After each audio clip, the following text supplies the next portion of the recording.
नमस्कार दोस्तों, कैसे हैं आप सब। तो व्लॉग शुरू करने से पहले आपको ये बता दूं कि ये भी एक पुरानी वीडियो है और उस समय मुझे बिल्कुल नहीं पता था कि मैं कभी लाइफ में दोबारा व्लॉगिंग करूंगी। तो ये ना यूट्यूब के हिसाब से बनी हुई वीडियो नहीं है, इस चीज़ का ध्यान रखिएगा।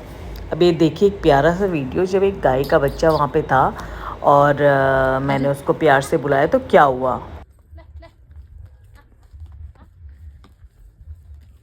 मारना नहीं। आजा आजा, मोबाइल है यार। मारेगा तो नहीं ना कोई। जा नहीं मारता कोई। Bye bye.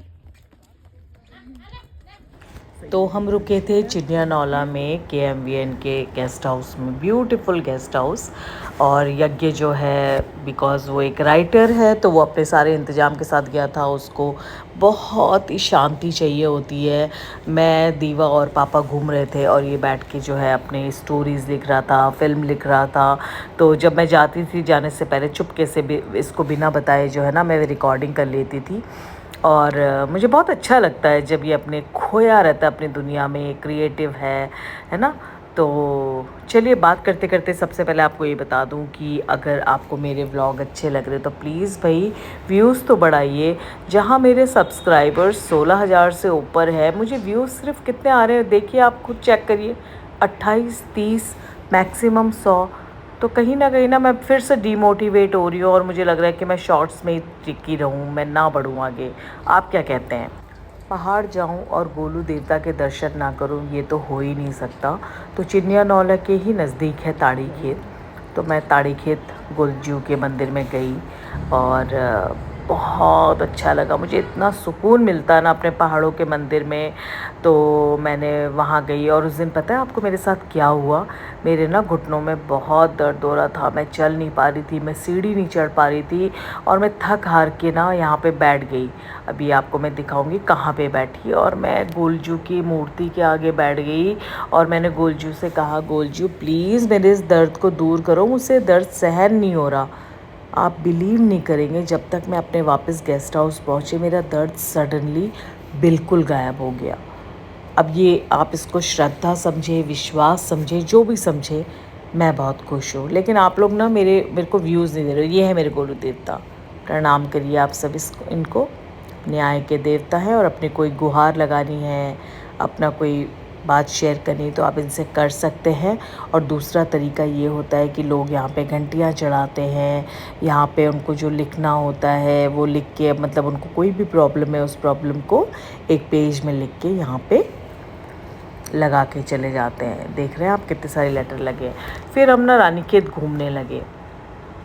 मैं रानीखेत से इतना ज़्यादा प्यार सिर्फ और सिर्फ इसलिए करती हूँ कि जब से मैंने होश संभाला मुझे ये याद है कि रानीखेत और अल्मोड़ा हमारा समर डेस्टिनेशन होता था।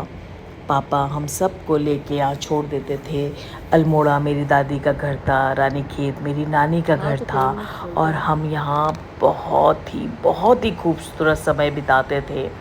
तो अब मैं अपने बच्चों को लेके आती हूँ यहाँ पे और कोशिश करती हूँ कि उनको अपना बचपन दिखाऊं। तो मैं दीवा और यज्ञ को लेके गई और क्योंकि मेरे हस्बैंड भी पिथौरागढ़ के हैं तो मैं उनको हर चीज़ अपने कल्चर से अवगत कराती हूँ। ये देखिए गोंद निकल रहा है चीड़ के पेड़ से, तो ये वहाँ का एक तरीका होता है, हर पेड़ में इस तरह से एक स्टाइल में चीरा लगाया जाता है और कोन लगा देते तो गोंद निकलता रहता है। यज्ञ समहाउ मेरे बच्चे बहुत प्यार करते हैं पहाड़ को और यज्ञ को तो मतलब एक अलग ही वाइब्स आती है यहाँ से। तो यज्ञ ने कहा मम्मी मुझे एक लोनली जगह में छोड़ दीजिए और मैं यहाँ बैठ के अपना कुछ पढ़ना चाहता हूँ। तो आजकल यज्ञ जो है गीता पे बहुत ज़्यादा पता नहीं क्या कर रहा है, I don't know what he is doing. तो ये यहाँ बैठ के गीता पढ़ने लगा। बहुत छुप के मुझे इसकी वीडियो बनाने लगी क्योंकि ये पसंद नहीं करता है कि इसकी वीडियो बनाई जाए। और साथ साथ में मैं ऐसा मन कर रहा था कि सब कुछ कैप्चर करके अपने साथ ले जाऊं। मुझे बिल्कुल आइडिया नहीं था कि मैं इसका कभी व्लॉग बनाऊंगी, नहीं तो मैं यूट्यूब वाले तरीके से इसको करती। और सुभाष जो है वो दीवा को लेके ट्रैकिंग पे निकल गए कि चल मैं तेरे को ऊपर पहाड़ों तक ले जाता हूँ। बट मैं इनको केयरफुल कर रही थी कि भाई आजकल बाघ आ जाते, जल्दी आ जाओ। ये है वो रोड, वो रास्ते, जिनमें मेरा बचपन गुजरा। हर गर्मियों की छुट्टियों में यहाँ आना और उसके बाद बस इन रास्तों को छानते रहना। देख रहे हैं ये पहाड़, ये चीड़ के पेड़, मेरी पहचान। और जो सबसे खूबसूरत बात है ना इन पहाड़ों में, वो जानते हैं क्या है?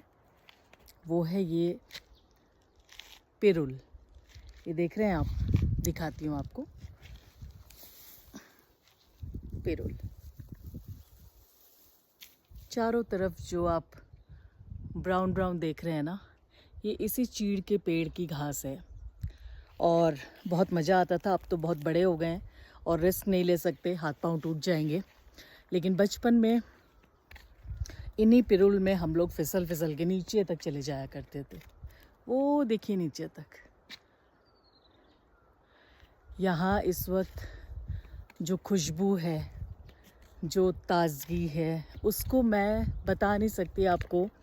और ख़ासकर हम जो बड़े बड़े मेट्रो सिटीज़ में रहने वाले हैं, ऐसे में खुद को मैं बहुत ब्लेस्ड फील करती हूँ कि हम उत्तराखंड के हैं और हम देवभूमि के हैं, कि हमें यहाँ आने का मौका एक बार नहीं बार बार मिलता है, बार बार। और हर बार, चाहे मैं 1000 बार भी आ जाऊँ, मुझे यहाँ की खूबसूरती से कभी बोरियत नहीं होती, कभी भी नहीं। हर बार मैं यही बोल के यहाँ से जाती हूँ कि गोलजू मेरे इष्ट देव, मुझे वापस ज़रूर बुलाना प्लीज़। सुभाष बहुत प्यार से दीवा को ऊपर तक लेके गए। दीवा को आदत नहीं है इन पहाड़ों में, पिरुल में चलने की, तो सुभाष उसका हाथ पकड़ पकड़ के चल रहे थे। और मैं कैप्चर करती हूँ उन मोमेंट्स को, क्योंकि मुझे पता है आगे चल के जब मेरे बच्चे ये सब देखेंगे कि कैसे पापा मम्मा उनके साथ चलती थी, तो उन्हें क्या मतलब ये याद रह जाएगी उन लोगों के लिए। और यज्ञ तो मेरे साथ ही चिपका रहता है हर जगह, हर वक्त मेरे साथ। और दीवा जो है पापा के साथ ही जाना पसंद करती है, क्योंकि पापा में बहुत पेशेंस है और मुझ में ज़ीरो पेशेंस है। तो वो उसको ले जा रहे थे, साथ में दिखा रहे थे कि कैसे चलना है पिरुल में, कैसे मतलब पाँव को कैसे करके जमाना है, वो सब उसको दिखा के अपने साथ लेके चल रहे थे। तो बहुत ही अच्छा मोमेंट था। अब हम चल पड़े झूला देवी टेम्पल की तरफ, लेकिन हमने पहले डिसाइड किया कि हम कुछ खाएंगे वहाँ पे, क्योंकि हमको बहुत ज़बरदस्त भूख लगी हुई थी। बहुत प्यारे प्यारे गाने चल रहे थे, वो मैं दिखा नहीं सकती, यूट्यूब में कॉपीराइट इशू हो जाता है। तो हम लोग गए और उसके बाद देखिए, फिर मैं मॉर्निंग में जब घूमने निकली उसका वीडियो। किसी भी हिल स्टेशन में टूरिस्ट बन के आना तो ओके है, नॉर्मल है, सभी आते हैं। लेकिन आप वहाँ अलग क्या करते हो? सो अगर आप मुझसे पूछोगे तो मुझे बहुत अच्छा लगता है कि एक दिन पूरा मैं कहीं नहीं जाती, और मैं जहाँ भी रह रही हूँ, पहले तो मैं बहुत रिमोट जगह पे रहती हूँ, और फिर वहाँ पे मैं सुबह उठ के अपना हल्का फुल्का नाश्ता चाय वाय लेके निकल जाती हूँ एक्सप्लोर करने के लिए, वहाँ की अंदरूनी जगहों को देखने, अनटच्ड विलेज को खोजने। तो ऐसे ही आज मैं आई हूँ, नाम अभी रिवील नहीं करूँगी। और आप चलिए मेरे साथ, देखिए पहाड़ों के छोटी छोटी जगहें कैसी होती हैं। चलिए, प्यारा सा पहाड़ी घर, पानी की किल्लत है यहाँ भी, बट घर की खूबसूरती।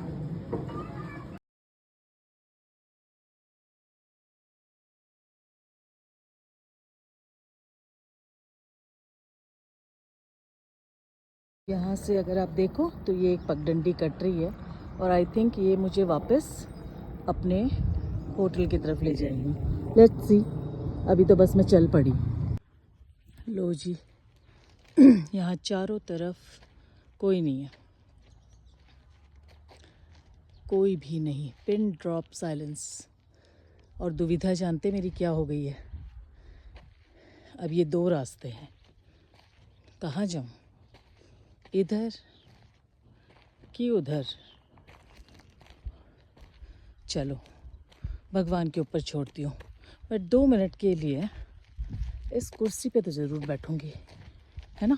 आप भी चलो, देखते हैं, यहाँ बैठ के फिर डिसाइड करते हैं। ओह, आई थिंक यही है रास्ता, या ये किसी के घर को जा रहा है, और वो रहा मेरा डेस्टिनेशन। दिखाऊं आपको तो नीचे से भी जा सकते हैं। This is my destination, this temple. Okay, चलो यहाँ बैठते हैं।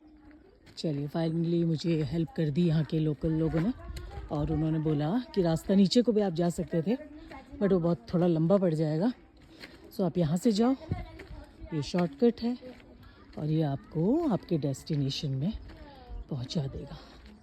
आइए फिर, ये मज़े हैं लोकल एरियाज़ को डिस्कवर करने के लिए। एक और गाना था हमारे ज़माने में, और उसके लिरिक्स कुछ ऐसे थे कि ऊंचे नीचे रास्ते और मंजिल तेरी दूर, राह में राही रुक ना जाना, हो करके मजबूर। नाइस ना, मोटिवेशनल सॉन्ग।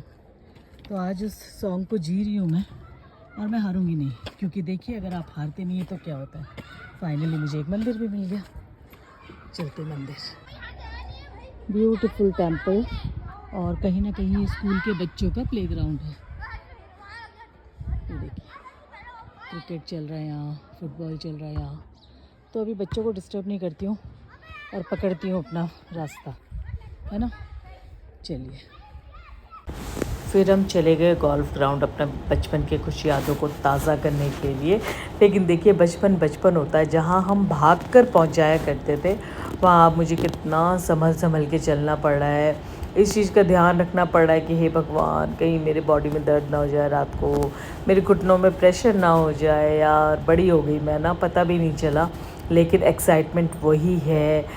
बहुत याद आ रही है, बहुत याद आ रही है। पता नहीं कितने बर्थडे मैंने इस गोल्फ ग्राउंड में बिताए हैं। रास्ते में जब वापस आ रहे थे तो देखा कि ऊपर की तरफ ना एक पार्क था जहाँ पे झूले थे। तो मैं और दीवा यहाँ झूला झूलने लगे, और मैं बिल्कुल आंखें बंद कर ली मैंने अपनी, क्योंकि मुझे ना अपने बचपन को वापस जीना था। और उसके बाद हम गए शॉल इंडस्ट्री में, जहाँ शॉल्स बनते हैं। आप सुनिए, इस वॉइस को सुनिए, मैं यहाँ बोलूँगी नहीं।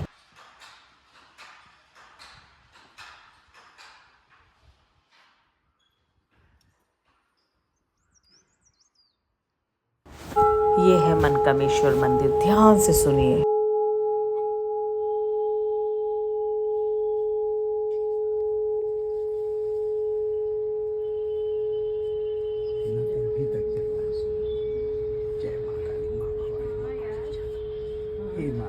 चलिए, जय गुरु देवता सबका भला करे, और इसी के साथ इस व्लॉग को समाप्त करती हूँ। आशा करती हूँ आपको ये रानीखेत का टूर अच्छा लगा। Thank you for watching. Please like, share and subscribe to my channel Bodhi Kaniya by Mamta.